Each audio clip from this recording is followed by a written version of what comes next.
होतं. जालियनवाला बाग हत्याकांड झाला. भगतसिंगांना दोषी ठरवण्यात आलं.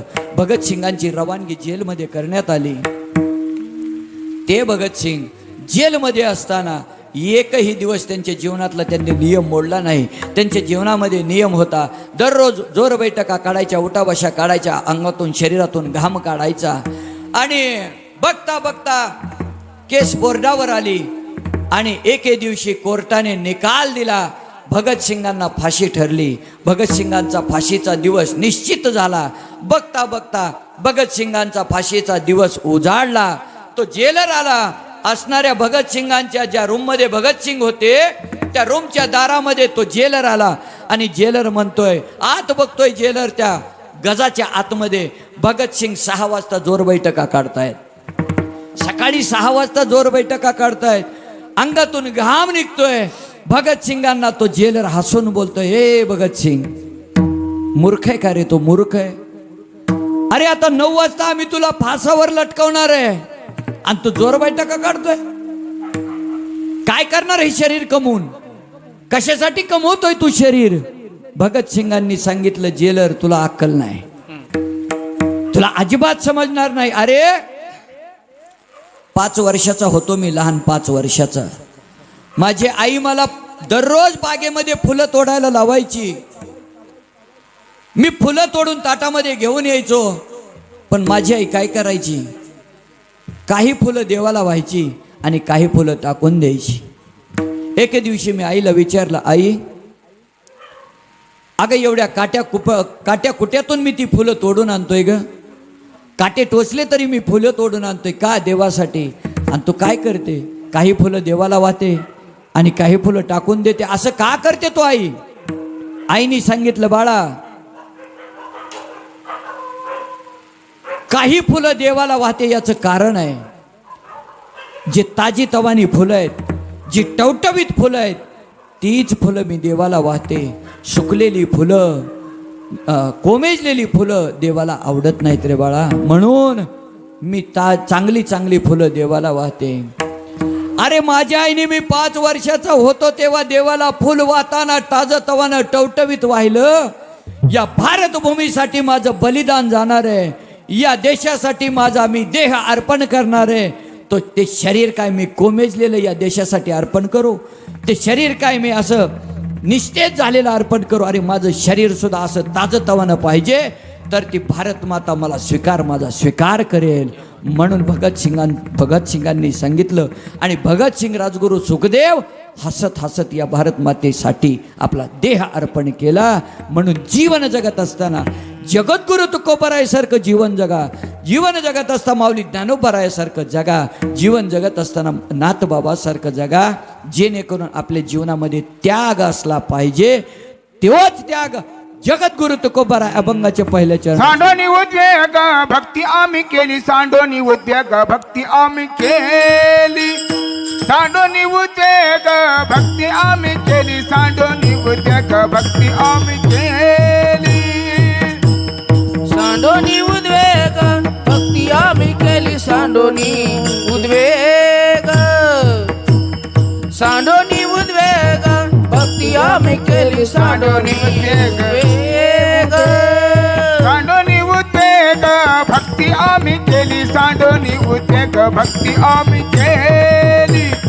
सांडोनी उद्वेग भक्ती आम्ही केली. सांडोनी उद्वेग भक्ती आम्ही केली. सांडोनी उद्वेग भक्ती आम्ही केली. सांडोनी उद्वेग आम्ही केली.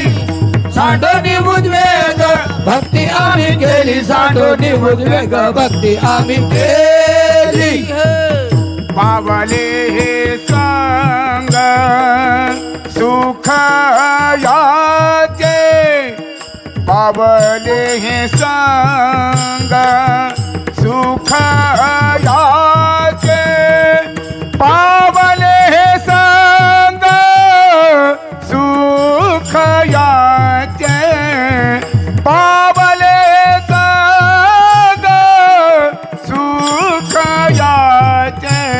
सुख आम्हा झाले धरिता याचा संग. सुख आम्हा झाले धरता याचा संग.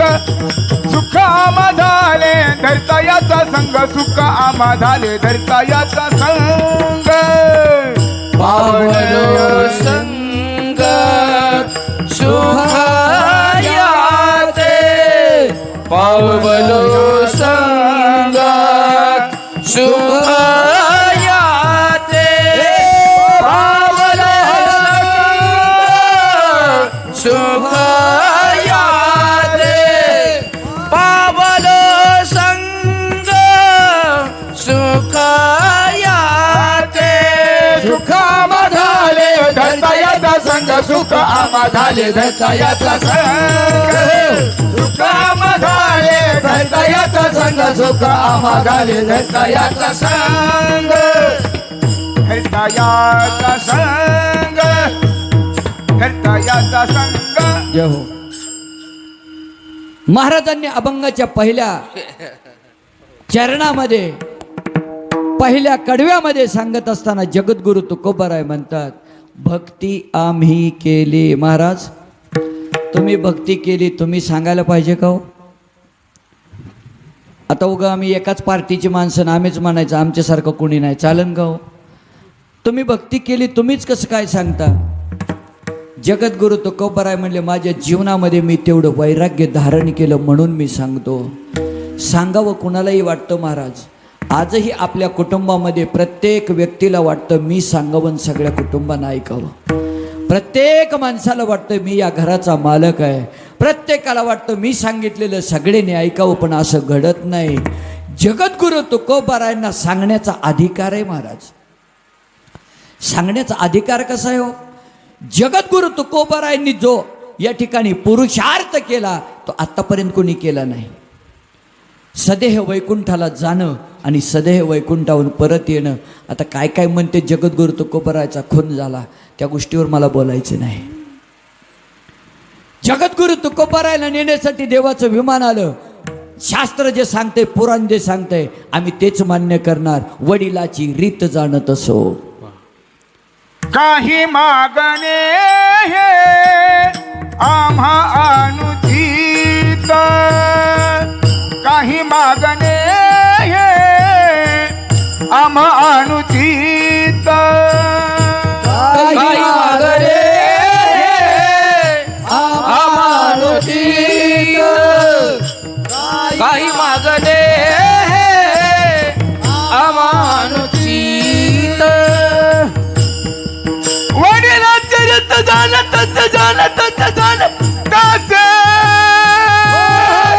वडिलांचे रीत जाणत जाणत जाणत काही मागणे आम्हा अनुचित, काही मागणे हे आम्हा अनुचित. वडिलांची रीत झालं तसं झालं तसं झालं तसं झालं. वडिलांची रीत झालं तसं झालं तसं झालं तसं काही मागणे आम्हा अनुचित, काही मागणे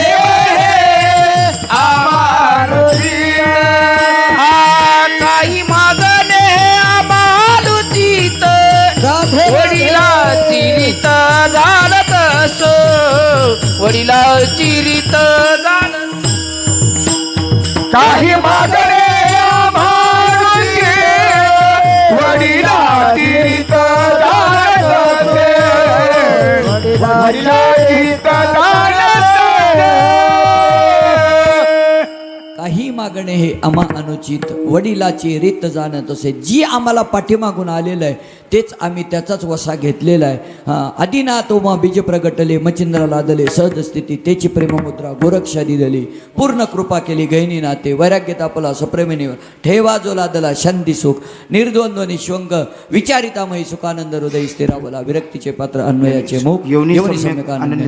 किंवा आदिनाथ उमा बीज प्रगटले सोडा, आदिनाथ गुरु सकळ सिद्धाचा हा अभंग बघा. जे आम्हाला आमच्या पाठीमागच्या पूर्वजांनी सांगितलं त्या पद्धतीने आम्ही परमार्थ करतोय. जगद्गुरु तुकोबाराय सदैव वैकुंठाहून आले आणि सदैव वैकुंठाला गेले. हा पुरुषार्थ त्यांनी केला. आता धन्य तुकोबा समर्थ, धन्य तुकोबा समर्थ,